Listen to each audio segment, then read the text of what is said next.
یہ کالم نے بابا جی نے لکھا تھا، نام نہاد پیر، خانقاہی نظام اور مرشد کامل کی ضرورت۔ یہ میرے سے بہت سوال یہ بیچ میں کیا بھی جاتا ہے، بیعت اور نہیں اور پیری اور مریدی اور سارا کچھ، یہ ان کا نقطہ نظر ہے۔ اور جو میں تسبیحات کئی بار کچھ لوگوں کو منع کرتا ہوں، یا عبادت کی زیادتی سے منع کرتا ہوں، یا مختلف چلوں وظیفوں سے منع کرتا ہوں، اس پہ اعتراض آتا ہے۔ بابا کا یہ کالم ہے لکھا ہوا، اس کے ایک ایک فقرے میں آپ غور کر لیں پہلے میرے پہ اعتراض کرنے سے پہلے۔ اسلام دین فطرت ہے، فطرت اٹل ہے، اس میں کوئی تغیر و تبدل نہیں ہو سکتا۔ اس کی حفاظت کی ذمہ داری خالق کائنات نے اپنے ذمے لی ہے۔ اس نے اسلام میں ازل سے ابد تک، اسی لیے اسلام میں ازل سے ابد تک کسی قسم کی کوئی تبدیلی نہیں ہوئی ہے۔ اسلام قانون فطرت کے تابع چل رہا ہے۔ عین فطری عمل اسلام ہی میں ہو سکتا ہے۔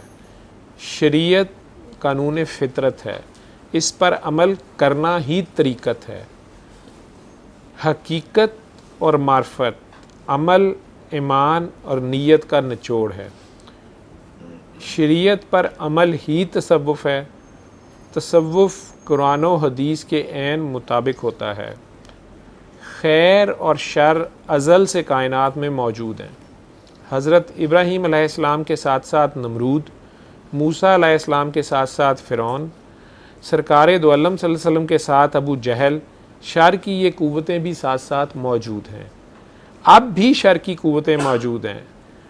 ہر زمانہ میں شر کے علمبردار تصوف کا لبادہ اوڑھ کر موجود رہے۔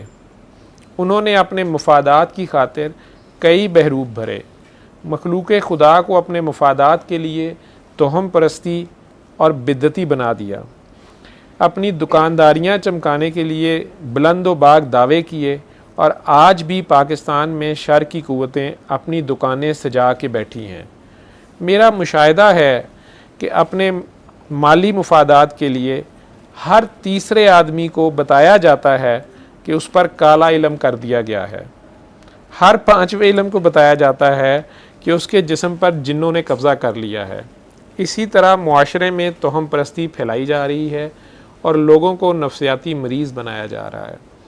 نفسیاتی مریضوں اور جنوں بھوتوں پر عقیدہ رکھنے والوں کو،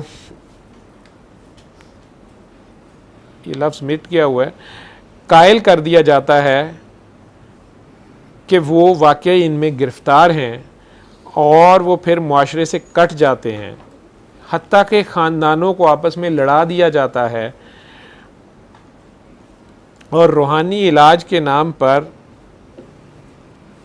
ہزاروں روپے ہڑپ کر لیے جاتے ہیں۔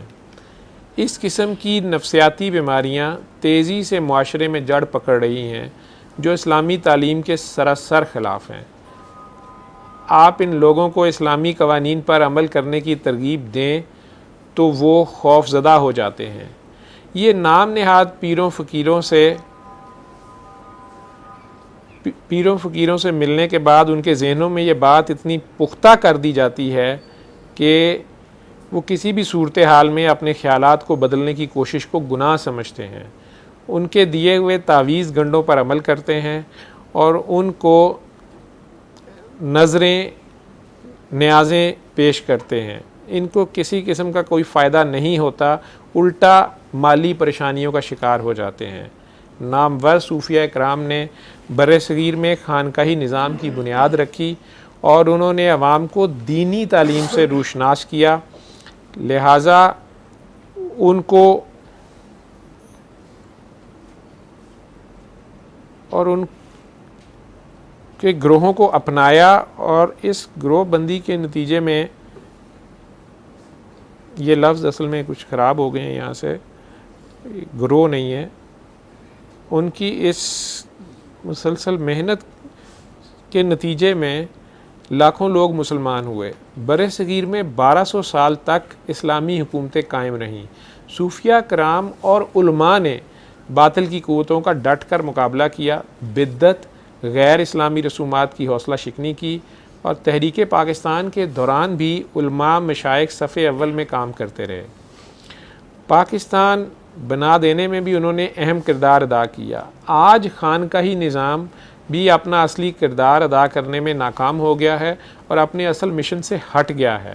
قیام پاکستان کے بعد سینکڑوں خانقاہیں وجود میں آئیں۔ انہوں نے تصوف کی تعلیم دینے کی بجائے اپنے مفادات کی خاطر لوگوں کو لوٹنا شروع کر دیا۔ ان کے حلیف گلی گلی میں موجود ہوتے ہیں جو لوگوں کو دین کی طرف لے جانے کی بجائے لوگوں میں توہم پرستی بڑھا رہے ہیں۔ قیام پاکستان کے بعد ذکر کی محافل تو ہزاروں کی تعداد میں منعقد ہونے لگیں، اس کے باوجود بھی کوئی نامور صاحب نظر پیدا نہیں کیا جا سکا۔ آج کے دور میں تصوف پر ان گنت کتابیں لکھی جا رہی ہیں جو کہ صرف بوٹی مافیا کی پیداوار ہوتی ہیں، پرانی کتابوں کے حوالہ جات سے بھری ہوتی ہیں، ماورائی باتوں اور ماورائی کہانیوں سے بھری ہوتی ہیں۔ عام قاری ان پر عمل کرنے سے پریشان ہوتا ہے اور اس کا یقین ٹوٹ جاتا ہے۔ خود ساختہ کرامتوں کو عقلی طور پر تسلیم کرنے سے قاصر رہتا ہے اور روح کی خوراک اگر اچھی نہ ہو تو روح کی خوراک ذکر الہی ہے اور جسم کی خوراک مادہ ہے۔ جب اللہ کا ذکر کیا جاتا ہے تو روحانی طور پر سکون ملتا ہے اور اس سے جسم میں تابکاری شعاعیں بھی پیدا ہوتی ہیں جن سے ایک حد سے زیادہ کراس کرنے کے بعد اعصابی تناؤ پیدا ہوتا ہے اور جوڑوں میں بھی ورم آنا شروع ہوتا ہے۔ یہ قول زیادہ اور فعل کم کی نشانی ہوتی ہے۔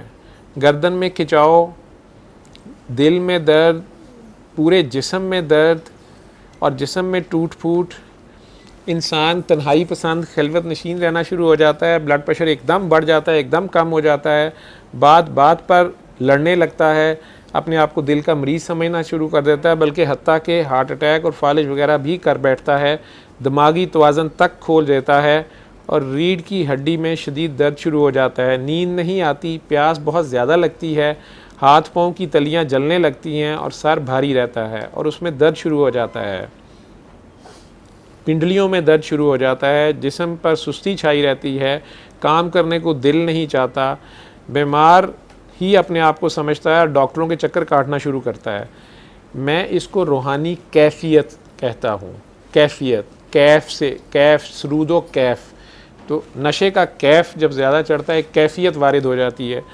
تو چونکہ یہ کیفیت ہوتی ہے تو کسی میڈیکل رپورٹ میں یہ چیزیں نہیں آتی، تو ڈاکٹرز ڈپریشن، انزائٹی کا علاج شروع کرتے ہیں جو کہ نشہ آور دوائیاں ہی ہوتی ہیں، لیکن اس کے مسئلے کا حل نہیں ہوتا۔ ان سے جب آرام نہیں آتا تو وہ نام نہاد پیروں کے چکر میں پھنس جاتا ہے، وہ اس کی جیب کاٹتے ہیں اور مزید جیب کاٹتے ہیں اور یہ مزید ذہنی مریض بنتا ہے۔ میری علماء کرام اور مشائخ سے اپیل ہے کہ وہ معاشرے میں بڑھتی ہوئی اس گمراہی اور برائی کو ختم کرنے کے لیے ان نام نہاد پیروں اور توہم پرستوں کے خلاف تحریک چلائیں، اور میری صحافت کے قارئین سے بھی درخواست ہے کہ مرد کامل کے بتائے بغیر وظائف نہ کریں۔ ان وظائف سے جسم پر جو اثرات مرتب ہوتے ہیں ان سے آگاہ ہونا ضروری ہوتا ہے۔ وظائف کے دوران جو جسم پر جو بھی کیفیات پیدا ہوتی ہیں ان پر مرد کامل کی یا مرشد کامل کی نگاہ ہوتی ہے، اور وہ ہزاروں لوگوں کو مل چکا ہوتا ہے، اور اپنے مشاہدے کی بیس پر وہ بغیر کسی توہم کے اور کتابوں کی مدد کے انہیں گائیڈ کر سکتا ہے۔ بغیر کسی انتباہ کے کتابوں سے خود ہی وظائف پڑھ کر یہ خود سائیکی کے مریض بن چکے ہوتے ہیں، اور میری ہمدردانہ اپیل ہے کہ جو مشائخ اس سب علم کو جانتے ہیں اور بلا شبہ وہ موجود ہیں، وہ قومی اور اسلامی فریضہ سمجھ کر آگے آئیں اور گمراہ ہوتے ہوئے لوگوں کی رہنمائی کریں، اور علماء کرام بھی عبادت کی زیادتی سے لوگوں کو سمجھائیں کہ فرائض ہر صورت میں پہلے رہیں گے اور نوافل بعد میں آئیں گے، اور اس پہ عمل لازم ہے۔ تو لوگوں کو گمراہ ہونے سے بچانے کے لیے لوگوں کی رہنمائی کریں اور مفاد پرست لوگوں کے خلاف یہ ایک عظیم تحریک کا آغاز کرے۔ اس کالم کا ان کی ہیڈنگ تھی نام نہاد پیر، خانقاہی نظام اور مرشد کامل۔ عموماً کہتے ہوتے تھے میں خانقاہی نظام کے ریوائول کی کوشش کر رہا ہوں۔